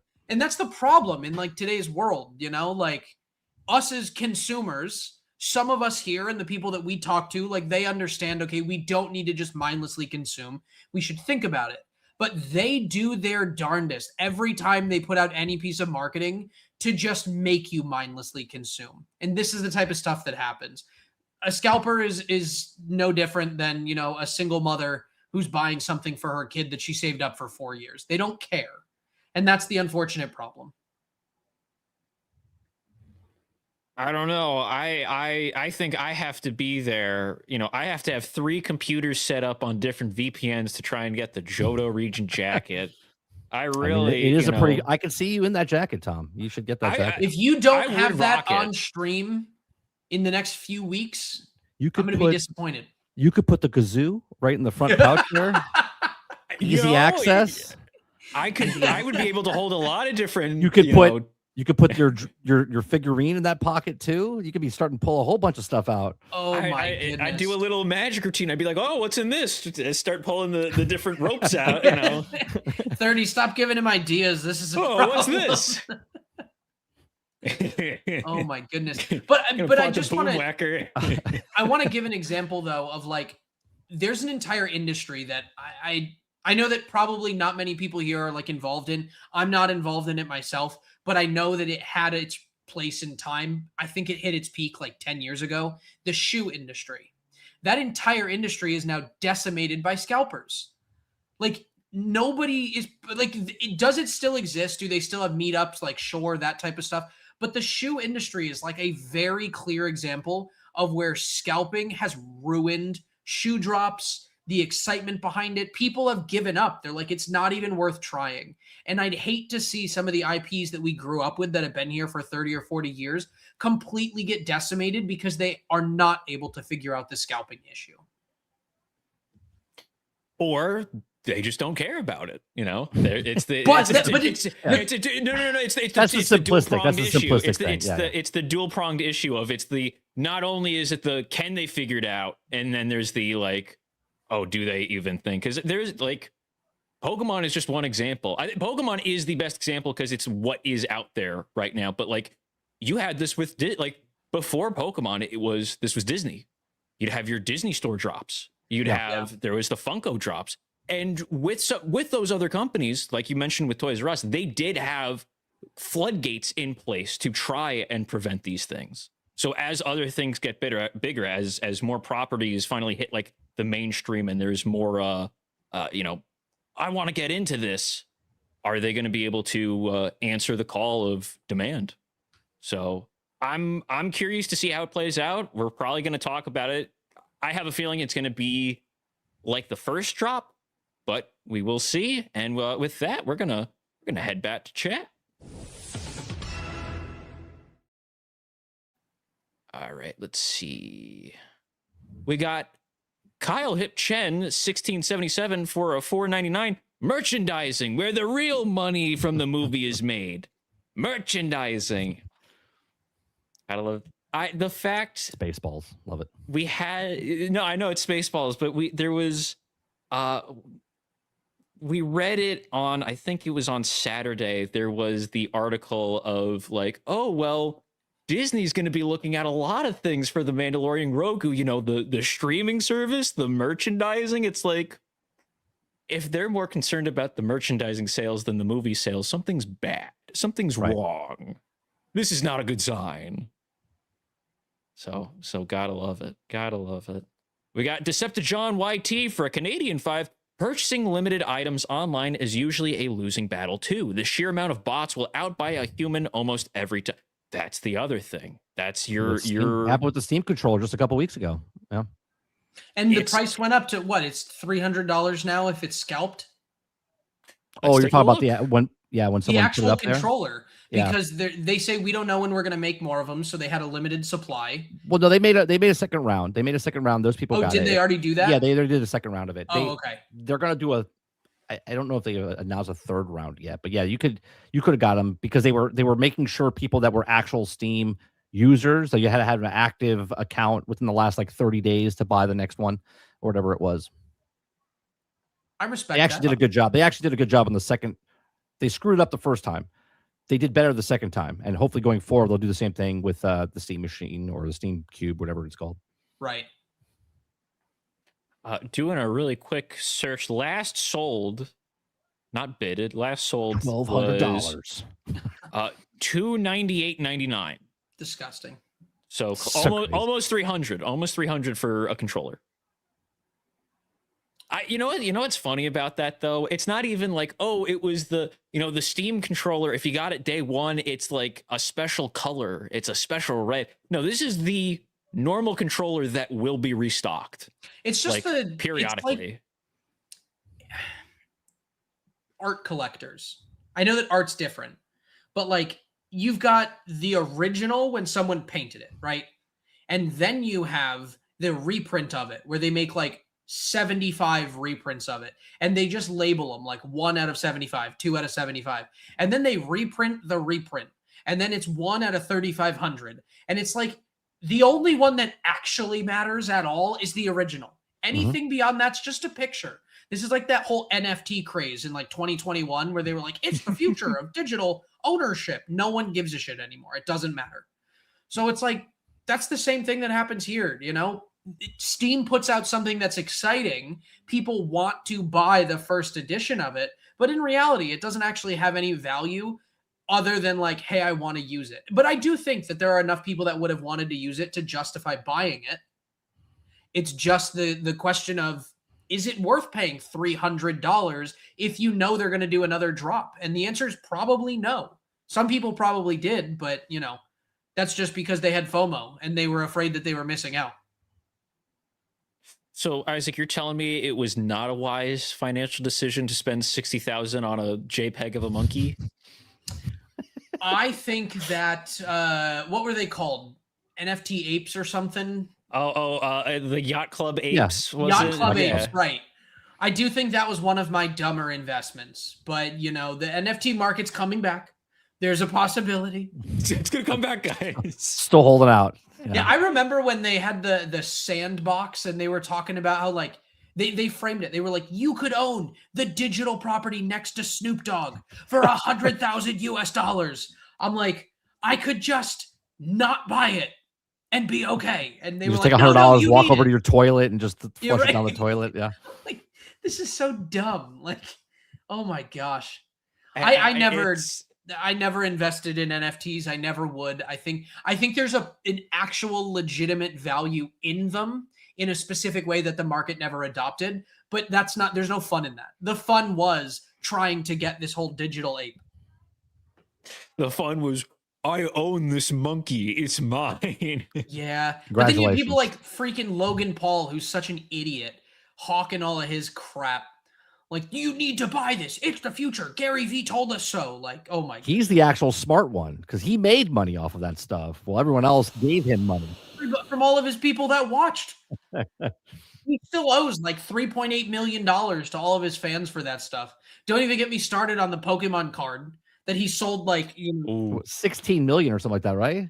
$16 million, and he popped it off because he wrote a clause that was like, if I don't feel like giving you the money, I just won't. And everybody still bought it because it's Logan Paul. So that's ridiculous. Oh man. Yeah, here's my money. Here you go. Yeah. You know what's crazy too? My cousin works with Logan, and he is an awful person. Like nobody ever thought he was a good person, but he's not a good person either way. If anybody ever thought he was, so when you ask the ethical question of how do we stop scalpers, he'd be the one that's like, how do we get more scalpers? How do we raise the price 7 times over? How do we exclusively sell to them? Right. You got to pre-order your NFTs next time. Right. Yeah. Pre-order your popcorn buckets to go watch this movie that you bought tickets that were. Oh, did you buy that popcorn bucket? Did you buy that popcorn bucket? The ad that the picture that wizard. Oh no. How much was that? That was $80. Oh, the light up at is $80. I specifically ran over to take the picture of it because he has this. We rage bait people on Twitter where it's like, look at this guy here. He's bragging about getting these popcorn buckets, and people don't know that it's me and we're a team. And it's like, this guy's such a loser. What won't this guy get a job? Oh, it's just really fun. We did that at the Pokemon drive. I was holding up a Gyarados jersey, and people are like, that guy would look terrible in that too. Oh, where does he get off? It's like, has no clue. Oh man. All right. Well, let's get back into the news. We still got a couple of topics. Yeah, keep going. What's up? Yeah. We got one of those jewels from Lord Corey. They sent a chili. I think that means either they're cold or we're being spicy. Either or. Thank you for the chili. If you're cold, get a blanket. If you're hot, then get some milk. Cool. You know. All right. Tom, your impromptu words are the best. You know all the words. They're so good. I do want to bring up the whole like the gifting the jewels things. We're very appreciative of you doing that, but we don't see that on our end because I'm pretty sure the way that it's set up is similar to TikTok, where it's supposed to be, hey, I'm streaming from my phone right now, and I see the live chat come up, so I see it pops up with the little animation of like, oh, you got the F key, and it's like, oh, thank you, Guy, for the F key. I appreciate it. Thank you guys for donating. It's just, unfortunately, we don't see it on our side. So apologies if we miss it. We're trying to get around to. We do have some of our moderators out here sending them over to me. So feel free to keep sending them over. The moderators are sending them our way. So we will make sure to get you a shout out. But we appreciate it all. Love spending this time with you guys. Love having you here. So, Tom, do we have any others to run through? I think we are caught up with the chat, so let us jump over to the news. When sit-down restaurants beat fast food on price, the new reality. Now, this was something that Isaac, you threw in, and it's something interesting. Do you want to start it off, or you want me to get into the article? Yeah, no, this one really, really bothers me. I've been talking about fast food and like how outrageous this has been since the turn of 24 to 25. In April of 25, California passed that law that they had to increase minimum wage to $15, for everything, which included fast food. In some cases, it's up to 20. So we've got a lot of issues here, but the fact that like fast food, which was again supposed to be the affordable option, we see that here as it's gone, and like sit down restaurants are actually becoming cheaper. So let's read this, but I have a lot of thoughts on this. I'm very frustrated, and I think there's even maybe another article or just numbers that I can talk through about how insane this has become. I love her face. Like Isaac said earlier, she's just disappointed. Yeah. See, that's the face when you she's making the face of I asked for no pickles. And what do I see on there? That is a pickle. That is just disappointed. Oh, fast food meals that once defined affordability have become more expensive than some sit-down restaurants promotions, according to widespread consumer observations in industry data.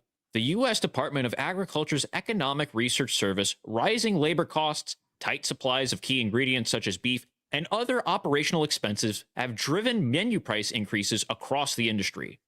The National Restaurant Association's 2026 State of the Restaurant Industry report notes persistent cost pressure on food and labor, which together account for roughly 2/3 of a typical restaurant sales dollar. In the last 5 years, food and labor costs for the average restaurant have each risen more than 35%. Okay, remember that. That's important. That 35% is important for something I'm going to bring up in the future. All right. 35%. Labor represents a major factor. Multiple states and cities implemented or scheduled minimum wage increases in 2025 and 2026 per Restaurant Dive. California's fast food sector maintains a $20 per hour minimum wage for covered employees. Other jurisdictions have raised the floor to $15 or higher, with additional increases planned. Beef prices have added further pressure, as the Dallas Express previously covered. The U.S. cattle herd remains in a cyclical contraction, pushing wholesale beef prices higher.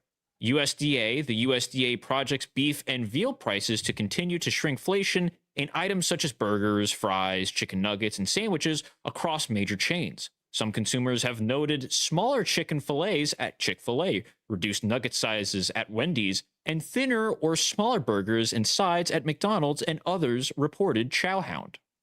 Okay, so let's pause here for a second. The prices are going up, and we're getting smaller and smaller portions. The only reason fast food ever became what it was because of its accessibility and affordability. But if those are gone, black and white, those are gone. The two biggest callings are gone. What's the reason for going here? Like, why would we eat at any of this stuff? We know it's crap. Like, we know it's not good for you. But now, like, the burgers are smaller. The service is worse. And, you know, accessibility wise, like, I don't know how, but there are really, really long lines at these places that never existed before.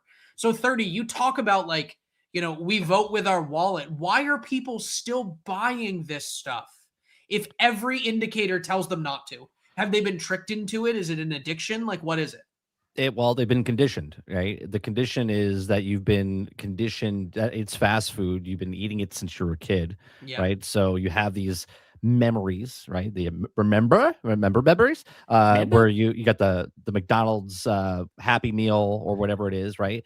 So the problem is it's still faster than if you go to a sit down restaurant. The prices are the same, but if you're in your car, you're in a rush, you have to go to work, you're late to work, whatever it is, you can still pull up and get a crappy burger, and you're charging yourself more money, right, than just going to the local diner, sit down, have someone deliver a nice juicy burger for you, and you're paying the same price. Because I have actually a local diner that I go to about three times a week for breakfast or lunch, right? And I show up, I know the staff, I know the owner. They're very, very nice. They're local. They're not a chain, right? I'd rather give my money to someone like that that's doing the same thing, trying to keep their head above water, than to give it to a chain restaurant where the convenience factor of I can pull up a window and they can give me a really crappy burger or a undercooked piece of chicken, or forget how to put the patty on the actual bread when I get it, or tell me that they gave me, you know, a root beer, but it was Dr. Pepper, right? Like, all of these things, that's the experience you want if you go to fast food. And now they make it such a good reason to go there, where you can order your own food on the touch screen, so you don't have to talk to anybody, and they just hand you a bag when they yell your name out. That's the reason people go to fast food restaurants now. You shouldn't. You should vote with your wallets and not go there. You should go to your local diner. You should go to your local restaurant. You can call ahead. Stop ordering DoorDash, because that's also 3 times more money than you're spending. Like, there's so many different things that people have been conditioned for because of convenience, and the convenience is it's still faster than sitting down at a place. Wow, you brought up DoorDash. I wasn't even ready for that conversation, but I'll go there in a minute. But Tom, what are your thoughts on this? I think this is one of those instances. 30 said it, but I really want to talk about it's the convenience fee. Yeah, it's convenient for me to just get the food.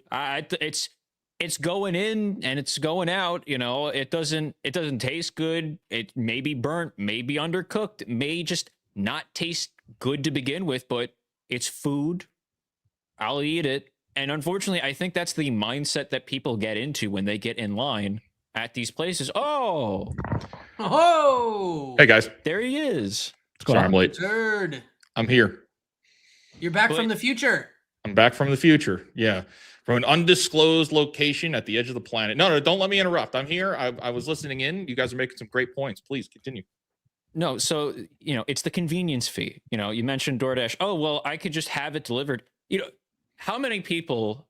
Hey, Wendy's is like a couple blocks away. I could just throw on my Crocs, either walk over or literally take like less than a 5-minute drive to get it. Or I could just continue to sit here watching whatever's on the TV and just have it delivered to me. I don't have to get out. I don't have to do it. And sure, I'm paying probably like 20% more on this item because of the DoorDash delivery fees and the higher prices that DoorDash charges. I don't have to do it though. This is where it really goes into mindless consumption. Mm-hmm. There is no thought behind it. It's just, I'm hungry. You want Wendy's? Sure. All right, let's go get it. I think back to Wendy's had a deal when I was in high school. We used to get together at my buddy's house, and the Wendy's was down the street, and it wasn't really advertised on the menu, but you were able to get the 50 nugget pack. You were able to get like 50 nuggets for like $20, and we'd all chip in, and now boom, we had food for everybody. They don't have that now. And if they did have that now, it'd be tiny. They said it here. The nuggets are smaller. They're worse quality, they're smaller, and they're more expensive. But we're going to just get it because that's the status quo. That's what we do. Yeah, they charge you for the packets now. Like if you get like barbecue sauce or anything, they charge you more for that. Burger King started saying they're charging 59 cents because it's premium barbecue sauce. Yeah. Yeah. What are we doing? Are we serious? Yeah. I'm not even kidding you. But have you guys tried it? I've gotten very vocal with the people that are there.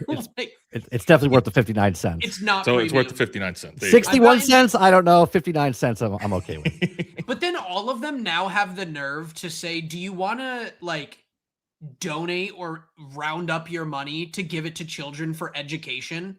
And I'm like, absolutely not, because what they're actually doing is taking that money and using it as a write-off so that they pay less in taxes with your money. It's not because they're good people. And you're the one that told me that. And when I found out, that like shattered my whole universe because I thought it was all genuine. And then when you were like, nope, they're just taking that and it's a tax write-off for them. I'm like, dude, no way.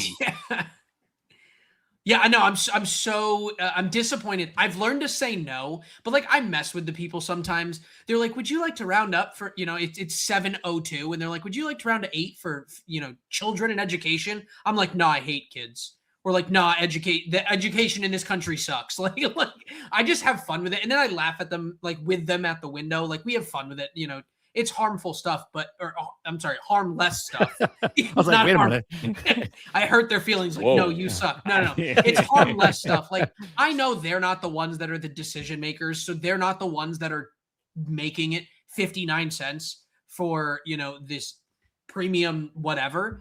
But like, the problem in this in its entirety is like they just keep, again, it's just like the video game industry. They keep raising prices. But the problem overall is you have to look at history to understand where we're at today. If we go back 6 years ago, pre-pandemic, we had $1 like McChickens and like $1 cheeseburger. We had 24-hour McDonald's. We had 24-hour Walmarts. I see the memes all the time that are like, we were living in the best world ever 6 years ago. It's gone. Movies were already on the decline. Games were a little bit better then. Things weren't as expensive. But like I saw it earlier today, someone mentioned it. the pandemic opened up the door for people to now make excuses of these fake supply chain issues and shrinkflation. And like, we've just accepted it. So 30, you're 100% spot on when you say like, vote with your wallet. And for everyone here that's like, I don't know what to do. I'm not sure, how I can do this. I like the convenience of it. I promise you, go into Google, type in 10-minute meals. Type in 5-minute meals. You'll wait longer in the drive-through line than it would be to cook your own stuff. That's going to be better for you, taste better, probably be cheaper. And at the end of the day, you'll feel better about it because you can like tell people, yo, I know how to cook. So I'm just, the whole fast food industry, I think it's on the outs. Not that it's going anywhere. People are still going to keep going because they've been conditioned to. But I think that they're going to have the same issues as the Nintendo crowd with the Mario movie. They're trying to evangelize new customers, and I think people are getting smarter about it. You would hope. We'd hope. We'll have to see. All right, you said we had to remember 35%. Oh, yes. Okay, so there's another article that I had pulled up, and it compared. Honestly, it's not worth it. We can just talk about it. They looked at the pricing from 6 years ago, pre-pandemic to now. And what they found is that the cheapest item on the McDonald's menu rose 44% in that amount of time. The cheapest. Now, again, 35% was the number that I told you. They said there's a 35% increase in costs for them. The cheapest is a 44% increase. What is that increase? The hash brown. The hash brown is now $4.15 for a hash brown. It's this big. It's a potato pancake. It's this big. It costs them 9 fractions of a penny. It's ridiculous. Then the average is a 100% increase in their product costs. So now again, we go to the numbers. Like, some people just read over the numbers and they're like, 35%, that kind of sucks. I'm a numbers person. How are you going to tell us that it's a 35% increase in your costs and then justify an average of a 100% increase in pricing? This again goes back to greed because of private companies or shareholder value that's needed to be built. And then like, that's only going to continue going because now that investors know that they can make this much money per year, they're going to expect that plus 10% next year, that plus 10% next year. They're not opening up new McDonald's right now. Like, they've capped it. So now it's like, how can we increase same store sales? Increasing pricing. And people are just going to keep doing it. And that's the unfortunate reality of this. So if you ever go through the drive-thru or you ever go into one of those and you're like, I feel like this is really expensive. It is. Use your judgment. Type into Google, what can I make in 10 minutes? What do I need? 3 ingredient recipes, 4 ingredient recipes. Wizard, I feel like you should have a cookbook. Potions and patties. Like, I promise you, it's only a matter of time. It's going to happen. Okay. It should happen. It needs to happen. Like, I feel bad. I feel bad that like everyone's going through this and not enough people are talking about it. And I see so many people that are like silently struggling with this, but that's the benefit of like these kind of conversations. We can bring it to light and be like, no, you're not alone.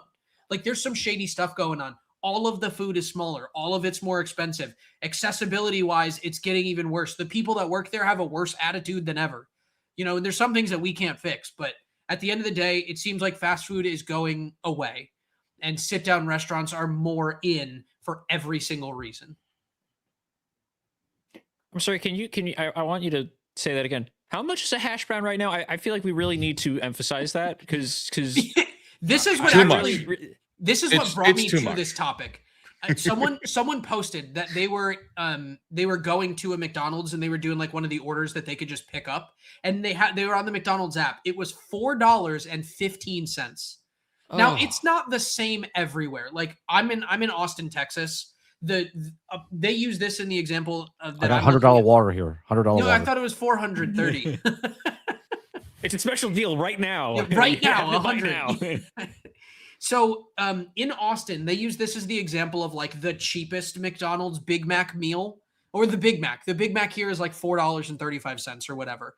But then you go to Seattle and it's like $7.80. Again, same food, almost double the price, 70% of the price. But wherever this person was, a $4.15 hash brown is disgusting. They used to be $1. The cheeseburgers used to be $1. I used to go with like $2 or $3, and I would get 3 of them. And like that was in high school, my like midnight snack, midnight whatever. And you can't do it anymore. It's unfortunate. That's the world that we live in. It's not going to get better. So because we know, and we're smart enough to know that it's not going to get better, it's what do we do as an alternative? And the alternative is buy the fake Wizard cookbook. Make meals at home. Coming to a store near you. You got to pre-order though. You got to pre-order. Yeah, we're gonna get scalpers. They're gonna get scalps. They're gonna get scalps. And then but we are gonna have a pre-order bonus where there's a special cooking apparatus that comes with it. But it's a digital purchase, right? So it's a digital pre-order exclusive. You get all the pages. Maybe we'll get a celebrity. All the pages in the digital book.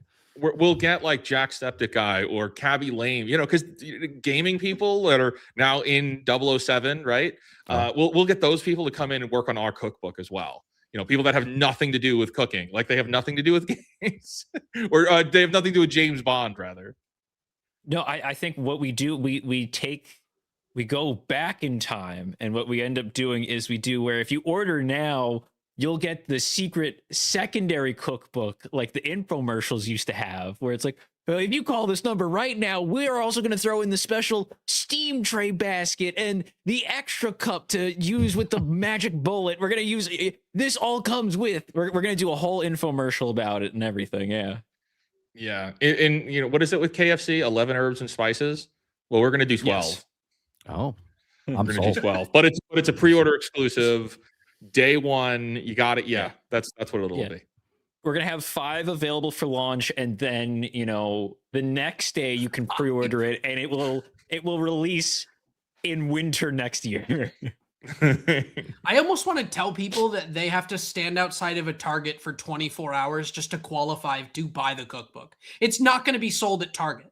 That's just the qualification. What are we, Pokemon? You have to wait outside Target, but it's not being sold at Target. You have to prove that you're willing to do what it takes to get it. Stand outside of Target, pledge your allegiance.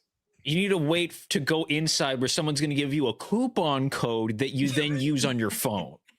That's how it's going to be. Oh my goodness. And then this you is open ridiculous. It up, it's one page and it just says how to make eggs. Oh yeah. Well, not to get political, that's not the intention of this, but they did mention in here that a lot of this has to do with labor costs. And we do see that some of the places in the country that have the highest labor costs are ones that did set regulations around like you have to pay people this much. And that's where we were talking about it. We were like, we know prices are going to go up. So in April of last year, that's when they put the regulations in that said, hey, $15 to $20 minimum wage, which includes fast food workers. And what actually happened? They cut the workforce and they started putting in those kiosks that 30 talked about, where you just go and type it in. I'm my own cashier. Yeah, exactly. And then they still want a tip. And you're like, what? Like, I didn't even do anything. I didn't. You know what? I have an idea. I think I'm just going to stand in a Taco Bell, and everybody that walks through the door, I'll just put their order in for them, and they can tip me. I don't know if anyone's told you this. You are a visionary, right? That would be a good idea. You tell me when to meet. We take over the Taco I'll put all your orders in. And I'll be like, "Would you like to?" I'm down. Yeah, I'm in. You got my branding. We put the wizard on there. Oh my goodness, I love it. Oh man. Oh, this is bad. I think back to I think it's 2017. Wendy's had the 4-for-4 deal. It was you got a mini burger, you got the chicken nuggets, a drink, and fries. Do you think that now with how the prices are going up, if people stop going to fast food places, if they really stop going because it's just not in their budget, do you think that we are now going to see the rise of better deals? Because the likelihood of them actually lowering the prices of the individual menu items is very low. But do you think we're now going to see the rise of the special, the named special deal? Wendy's had the 4-for-4, it turned into the biggie bag. Do you think that is going to be the trajectory that we're looking at with this? I definitely think that they're going to try to frame the bundles, right? They do it with insurance. They do it with video games. They bundle things to try to make it seem like you're getting value. The hope of these companies is that people don't look into it further and actually pull it apart and say, are we getting value? Because a lot of people look at things at face value, right? So if they say, okay, pick 4 items, and then they tell you that those 4 items have a $12.99 value, people just say, oh, sweet, I'm only paying $8.49 and it's worth $12.99. But in reality, if you took a second and you looked at those individual things, they might only be worth $7. So it's like they use the word bundle, they hide behind disguises, and they do things to try to trick people like just enough that people don't think about it, and then they just go pay for it anyway. And that's the unfortunate reality. It's not going to go away. This is exactly what we talked about with the moral and the ethical dilemma of these businesses. This is just going to continue. So realistically, it's only a matter of when do we finally say enough is enough, we can't do it anymore. Well, do we have some actionables for people then? Because this is it hits home. We're talking about food here. It's important. But like, and we know that this problem is going to continue, but do we have some like actionables for the people to take away of like what, firstly, you know, here's what you need to know, but then here's what you could do about it. Yeah. I mean, from my perspective, this sounds ridiculous and this is super low hanging fruit, but there are companies and there are places that actually have said like, no, we're not going to raise prices. We're not going to do this. One of them is Costco. You know, like that sounds ridiculous, but the CEO of Costco is literally like, I will go to the ends of the earth. I will fire every single person on the board. We are not changing the price of that damn hot dog. It is $1.50. And like, that's awesome. But then like at the same time, Arizona Tea, right? Arizona Tea is owned by the original family that started it. They say like, well, we don't need to raise prices. We have no debt. We continue to make good money. I'm happy with it being 99 cents. Those are the type of businesses that you want to support. So, you know, on the low level, when you find companies that act that way, support them because they're working really hard to make sure that they are supporting us, even behind the scenes when we don't see it. But on top of that, I would say planning ahead of time, right? Like they say don't go grocery shopping on an empty stomach because when you buy a bunch of stuff, it costs way more money. They, you know, when you're going on a trip or when you're going in your car or you're going somewhere, like bring food with you, plan in advance, or like, what is my food plan for later on? Food prep. Maybe that's one that you could do, you know, take some time on a Sunday afternoon and like, hey, I'm going to make, you know, 3 meals for the week or whatever the case is. Take time, a little bit of time to plan in advance because it will save you in the long run. But also, if you have to drive an extra 3 minutes to go to, I'm in Texas, in H-E-B or a Food Lion or a Giant or a Price Chopper or, you know, whatever your food, your local grocer is, a Kroger, a Publix, whatever it is, do that. Don't just go to the one that's the closest, like Whole Foods. I know a lot of people are like, oh, Whole Foods is the closest. You're spending a lot of money that you don't have to for a product that honestly usually comes from the exact same factory as some of these other places. So keep that in mind. There's always alternatives. One of the things I would say is if you have a local diner or local place, you could call ahead and place an order, right? Yeah. And then when you're on your way to work, you could just stop in, pick up that order, just like fast food, and it's a much better quality food. You're paying the same prices, and all you did was just call ahead. 30 again, visionary. I never would have thought of that. Exuding genius. I'm so wise in my old age here. Yeah. No, I love it. Absolutely. Wizard, do you have any tips? Burger King and the app have good deals. That's true. That's about it. No, I would just reinforce everything that Isaac has said here. Unfortunately, there's when we talk about fast food and eating out, regardless of where the economy is, people will keep doing it. People keep going.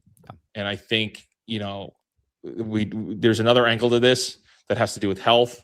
And, you know, we're not doctors here. I'm just a fake wizard. But that being said, it's like, you know, maybe we do need to start looking at the alternatives. We need to start budgeting a little bit better and start leaning towards, you know, more budgetary, healthy, the alternatives, right? because as Isaac and you guys have pointed out extremely well here, is this isn't going to get better until we need to find our own solution. So that's a pretty big one there. But Tom, final word. Final word. If you are you're worried about time and stuff, if you're worried about this, look into pressure cookers. Pressure cookers can be a very big help in the whole, like, not only in convenience, but in time saving. Hey, this meal would take maybe like a couple hours to cook. Well, you can get it done in maybe like 15, 20 minutes. And it's pretty good, just because, it's the food that you're making. There's ways to do it. Everyone thinks about, I have to make food, and think about the cleaning, the time prep, and into it. Like, there are things available to us that make cleaning and making food a lot more convenient than that initial panic seems to be. So stuff like that. People do air fryers. There's ways to get around it. So just look around, see what works for you. And with that, I think it's time to get back to the chat.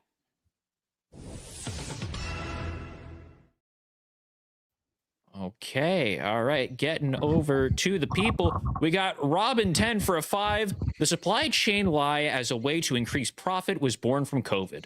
Corporations are now extending that lie to every corner of business for profit. Yeah, unfortunately, yeah, that is true. Yeah. But the unfortunate part about this, taking it one step further, is it's not going to go away. Because now what they've done is they've raised the bar. There's a new threshold. They can't revert it back to what it was because now shareholders expect that higher level. So it's not going to get better. So this always goes back to what 30 has been saying this whole time. You have to vote with your wallet. I know Wizard talks about that all the time. That is the only way to make a difference. You have to go other places and replace the things that you've been doing because it's never going to go back down. Wishful thinking is great. It's not going to actually make a difference. Absolutely. It's unfortunate. Shout out. And then we got Jacob Bauman, 3127 for a 49.99. Wow, just saying man. Hi. Haven't been able to watch live for a while. Love that you've been posting videos from segments from these streams. Tons of content to watch. Keep it up, Wizard. P.S. Tom, thoroughly enjoy your game review videos and overall take on them. Well, thank you, Jacob. I appreciate that. And thank you for the 50. We really, really appreciate it. Thank you, Jacob. And really, we wouldn't be able to do it if it wasn't for this team here. And we're working as hard as we can. And whether you're here or not, you can catch us on the streams. We are happy that you guys are all here. And Jacob, thank you for being here, and thank you for that. That's very kind of you. Thank all of you guys. Absolutely. And with that, I think we have hit time as it is getting there in time. But we've had a very, very good stream. We had a lot that we talked about, from unfortunate price changes in the consoles and with the Pokemon drop, and now even fast food.